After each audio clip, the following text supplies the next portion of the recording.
Hello, everyone. This is Pal Ponder on Weather coming at you with another video. Today is Wednesday, December 18th.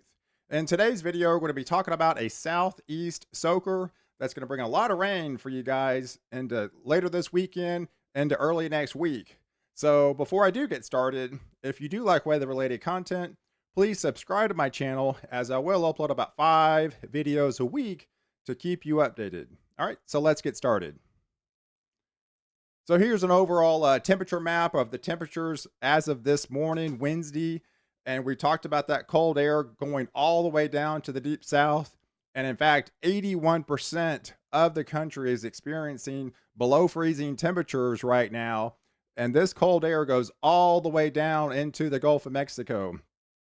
And even in Louisiana, Mississippi, and Alabama, and even tomorrow, this front will extend even further to the southeast and eventually get you guys in South Carolina, North Carolina, Virginia Beach area, and it'll tail off into the Gulf of Mexico, which will play a huge role in what we're about to talk about today.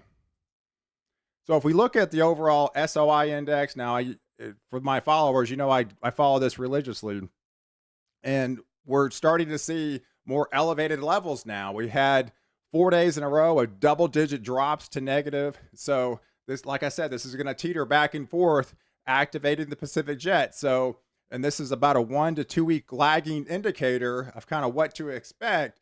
So I expect part of that Pacific jet to be activated again, and more elevated moisture moving back into California and for the deep south.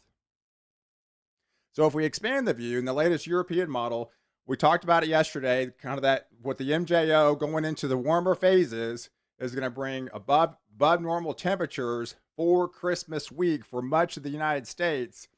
But what comes with that is a ridge that's going to build in 10 to 15 degrees above normal. So when you get this ridge over the top, a lot of times you get convergence underneath. And so when you get a stalling front in the Gulf of Mexico, sometimes you can get lowering of pressures and something potentially tropical might start to try to develop. Now, I'm not really expecting this to turn into a tropical storm. If anything, worst case scenario, it could be subtropical storm. Was it, I think, Tanya coming up? But regardless, it's going to bring a lot of rain for you guys in the southeast into Florida. But if we look at the latest UK Met model, and it kind of shows by Monday, it's got a low pressure, a 998 millibar low pressure forming off the Louisiana coastline, and something trying to spin up, sending abundant amount of moisture feeding off that ridge that's going to be locked in into the central part of the United States, lowering the pressures underneath and try to spin up something, bringing elevated moisture off the elevated SOI index. So we've got some abundant moisture to work with feeding into the southeast into Florida.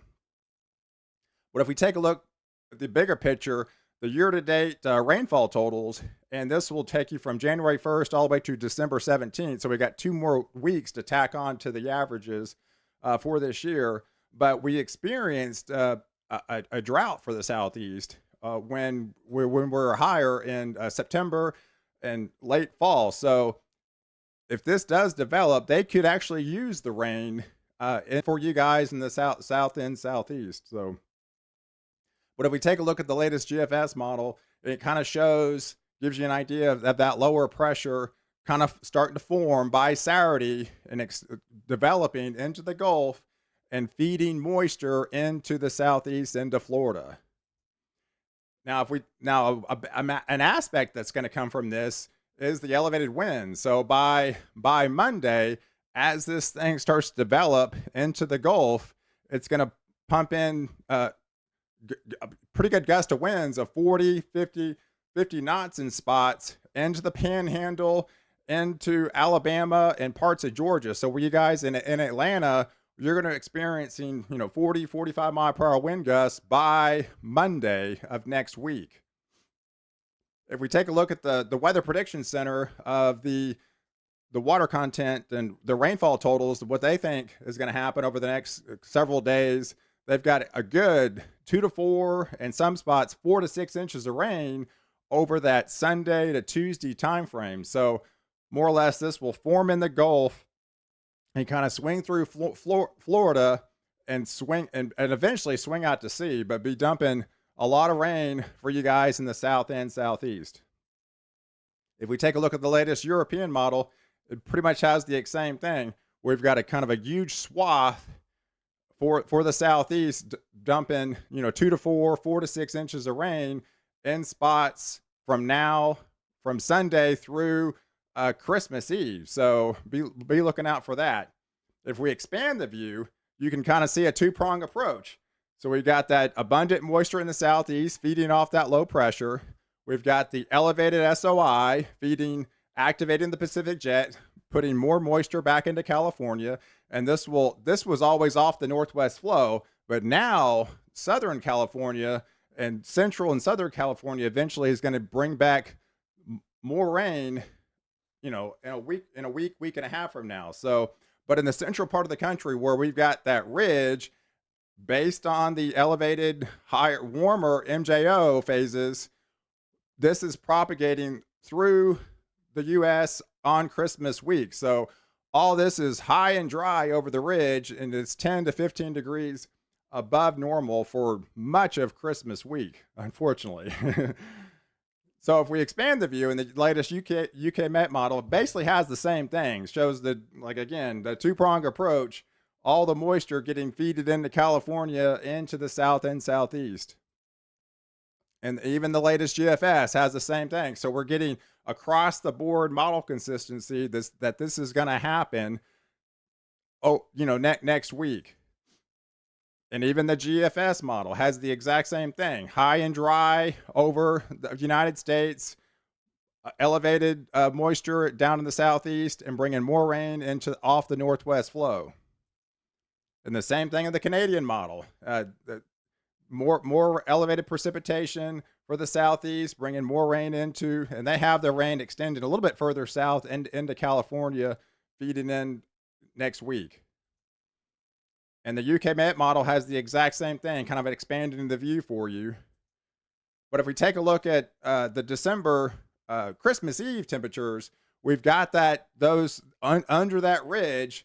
There's places, 5 to 10, but there's also spots, 10 to 15 degrees above normal for Christmas Eve. So this will be, coming through Christmas week from the 22nd through the 26th. So I'm not really expecting this to last that long, because you can see these cooler temperatures already trying to filter into California, and this will eventually move on the week after Christmas. But if we take a look at actual temperatures, I know that kind of looks like it's in the wintertime, it can kind of get a little bit misleading. It's like, oh man, it's going to, torch the whole entire United States.